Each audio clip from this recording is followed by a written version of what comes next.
Hello there, my name is Justin. Welcome to the last short video for the Instrument pilot check ride. On this short flight we are going to show you how to make an ILS approach at Bristol Airport runway 27. I'm currently 142 nautical miles from Bristol Airport.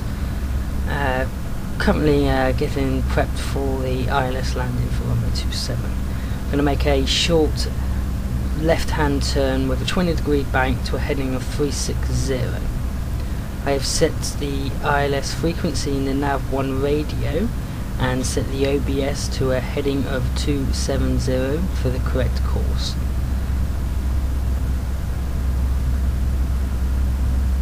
Note that the OBS and nav1 instrument is slightly different presentation wise depending on the aircraft, but also in this particular aircraft it's slightly different than the Cessna 172 SP series. We're going to land this aircraft at roughly about 100 nautical miles an hour, which is the correct airspeed for the approach in this aircraft.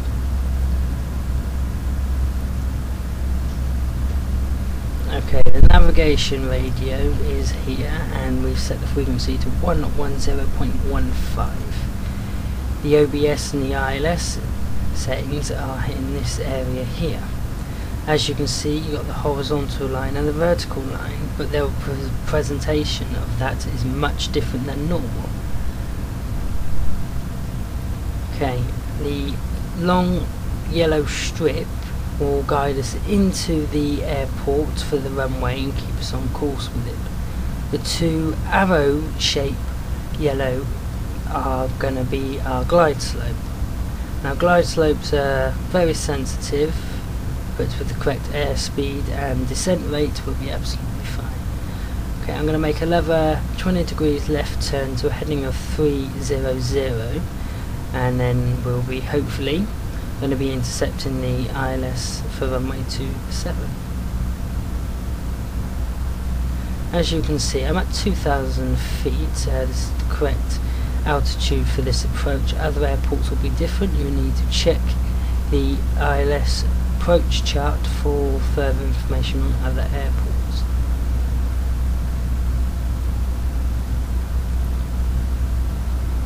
Okay. We are now currently on a heading of 300. I'm going to add 20 degrees of flaps in this aircraft, which is set for the approach, and confirm gear is down. That is correct. Okay, as you can see, I've got the autopilot on for the altitude here a second. Will just help me demonstrate to you how to make an ILS approach. I'll be turning it off in a few minutes.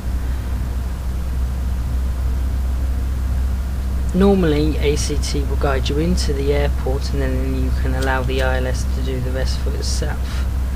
But in this case I'm doing this all manually without ACT guidance.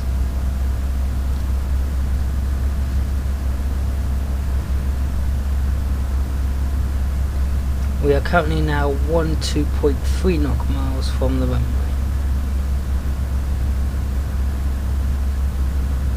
I'm all set up for the ILS approach and we'll be coming in very shortly. So what I'm going to do is fly the aircraft in for the approach, and if you'd like to watch and see how I come in for the approach, and hopefully this will help you in your lessons and your check ride.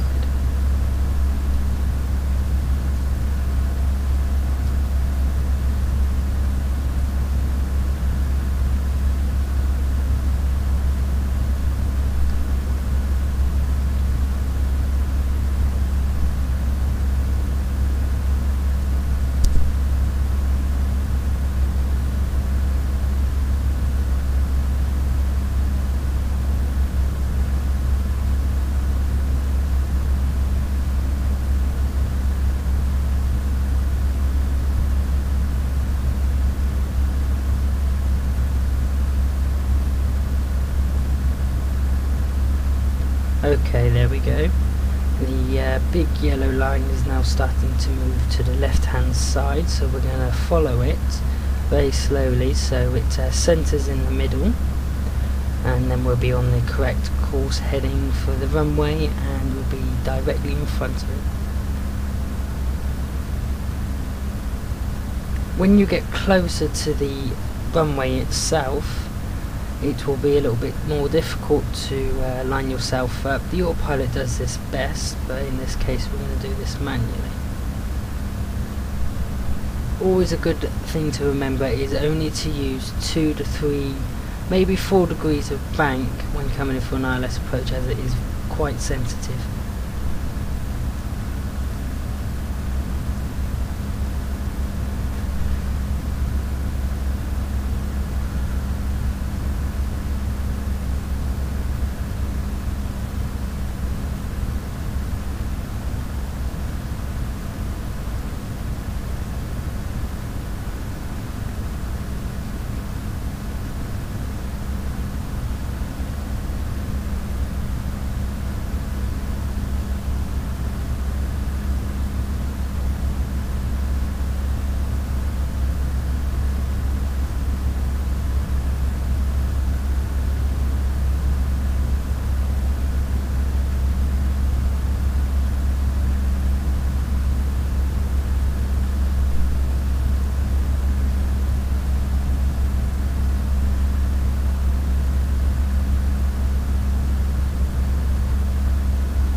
Okay, as you can see, we're nicely lined up with the runway, and I have the runway in sight.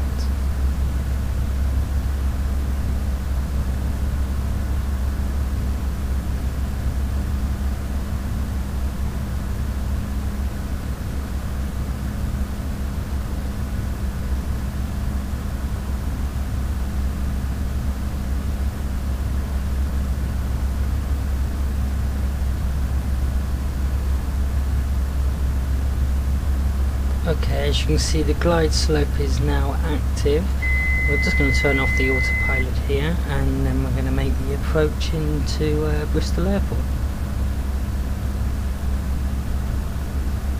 Roughly about 500 feet per minute to 550 feet per minute descent rates should be sufficient enough for this aircraft. But also remember, in other aircraft the airspeed will be different. For example, 747, you land the aircraft at 160 knots, so you need to make a descent rate a little bit more or less. Now I'm going to set the flaps to the down position and start making a descent now. Remember to use your pitch and your trim. Right, this will help you when it comes in for landing. Now if the glide slope goes lower than the white line, it means you are too low. When it goes higher than the white line, it means you are too high. You need to follow it basically, and makes it a little bit more easier. But it's easy to pick up. So as you can see here, I'm a little bit high, so I'm going to follow it so I go down a bit, a little bit more quicker. Okay, but obviously not too quick. In this aircraft it can be difficult to keep along with the glide slope, but with practice it can, be a very good experience for you. As you can see, we're travelling roughly about 100 knots here. We're nice and level with the runway.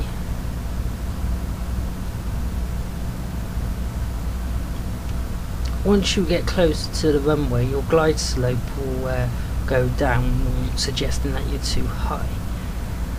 When that happens, it's usually a good idea not to chase it, just to keep flying as you were,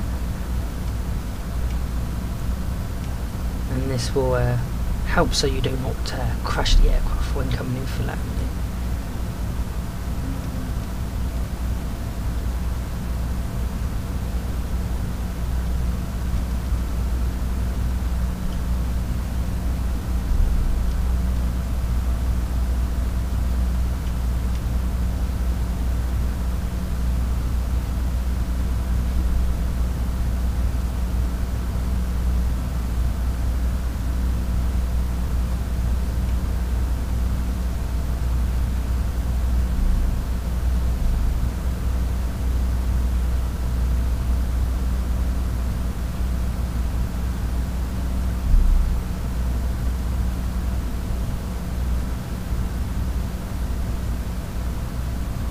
Okay, just going over the runway threshold now, so reduce your throttle to idle and pitch up a couple of degrees and let the aircraft back wheels touch first, and then